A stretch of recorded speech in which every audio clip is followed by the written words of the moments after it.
Hi friends, welcome to Bala's kitchen. இன்றைக்கி நம்ம என்ன செய்ய போகிறோன்னா, அருமையான ஒரு லஞ்ச் பாக்ஸ் ரெசிபி தாங்க செய்ய போகிறோம். பட்டாணி உருளைக்கிழங்கு சாதம்.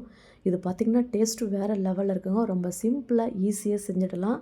இது செய்கிறதுக்கு முன்னாடி நம்ம சேனல் இப்போ தான் நீங்கள் ஃபஸ்ட் டைம் பார்க்குறீங்கன்னா மறக்காமல் நம்ம சேனலுக்கு சப்போர்ட் பண்ணுங்கள்.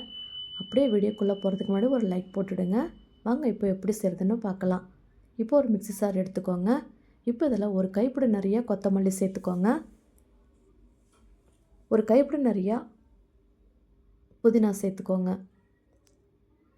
இப்போ இதில் ஒரு 20 பல்லு பூண்டு சேர்த்துக்கலாம். ஒரு விரல் சைஸ் இஞ்சி எடுத்துருக்கேன், அதையும் சேர்த்துக்கோங்க. காரத்துக்கு ஒரு 4 பச்சை மிளகாய் சேர்த்துக்கலாம். இப்போ இதில் கொஞ்சமாக தண்ணி சேர்த்துட்டு நல்லா நைஸாக அரைச்சி எடுத்து வச்சுருங்க. நான் மீடியம் சைஸ் 2 வெங்காயம் எடுத்துருக்கேன். இது நல்லா ஸ்லைஸ் கட் பண்ணி எடுத்துக்கோங்க. ஒரு தக்காளி கட் பண்ணிக்கோங்க. இப்போ ஒரு குக்கர் வச்சுக்கோங்க. தேவையான அளவுக்கு எண்ணெய் சேர்த்துக்கோங்க. இதில் பார்த்திங்கன்னா பட்டை, கிராம்பு, ஏலக்காய், இலை சேர்த்துக்கோங்க. ஒரு 4-5 முந்திரி சேர்த்துக்கோங்க. முந்திரி ஆப்ஷனல் தான், உங்களுக்கு வேணான்னா விட்டுடுங்க. இப்போ கட் பண்ணி வச்ச 2 வெங்காயத்தையும் உள்ளே சேர்த்துக்கலாம். வெங்காயம் நல்லா வதங்கி பொன்னிறமாக வரட்டும். நல்லா வதக்கி விடுங்க வெங்காயத்தவை.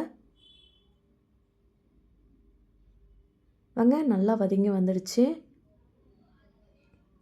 இப்போ நம்ம அரைச்சி வச்ச பேஸ்ட்டுவை உள்ளே சேர்த்துக்கலாம். இது நல்லா பச்சை வாசனை போகிற அளவுக்கு நல்லா வதக்கி விடுங்க. இப்போ ஊற வச்ச பட்டாணி சேர்த்துக்கலாம். நான் ஒரு உருளைக்கிழங்கு நல்லா பெரிய சைஸாக கட் பண்ணி வச்சுருக்கேன், அதையும் சேர்த்துக்கோங்க. ஒரு தக்காளி சேர்த்துக்கோங்க, நம்ம கட் பண்ணி வச்ச தக்காளியவை. இப்போ இதுக்கு தேவையான அளவுக்கு உப்பு சேர்த்துக்கோங்க. உப்பு சேர்த்து நல்லா வதக்கி விடுங்க. நல்லா வதங்கி வரட்டும். இப்போ இதில் பார்த்திங்கன்னா 2 ஸ்பூன் தயிர் சேர்த்துக்கோங்க.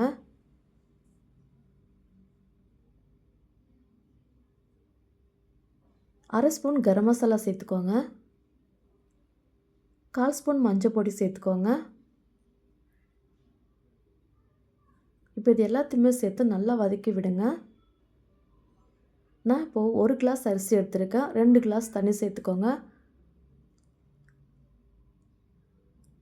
நம்ம மிக்ஸி அரைச்சி வச்சோம் இல்லைங்களா புதினா கொத்தமல்லி, அதுலேயே சேர்த்துக்கோங்க.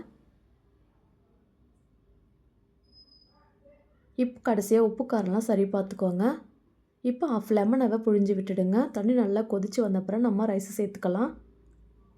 பாருங்கள், தண்ணி நல்லா கொதித்து வந்துருச்சு. இப்போ நம்ம அரிசியை உள்ளே சேர்த்துக்கோங்க. இப்போ நல்லா மிக்ஸ் பண்ணி கொடுத்து ஒரு 2 விசில் விட்டு எடுத்துக்கலாம்.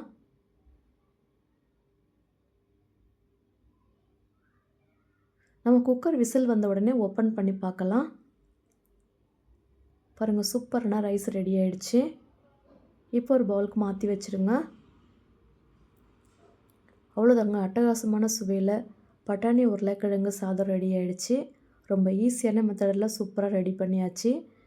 இந்த வீடியோ பிடிச்சிருந்தால் லைக் பண்ணி ஷேர் பண்ணுங்கள். உங்கள் ஃப்ரெண்ட்ஸ் அண்ட் ஃபேமிலிக்கு மறக்காமல் இதே மெத்தடில் நீங்களும் ட்ரை பண்ணி பாருங்கள். எப்படி இருந்துச்சுன்னு உங்கள் ஃபீட்பேக்கை கமெண்ட்டில் சொல்லுங்கள்.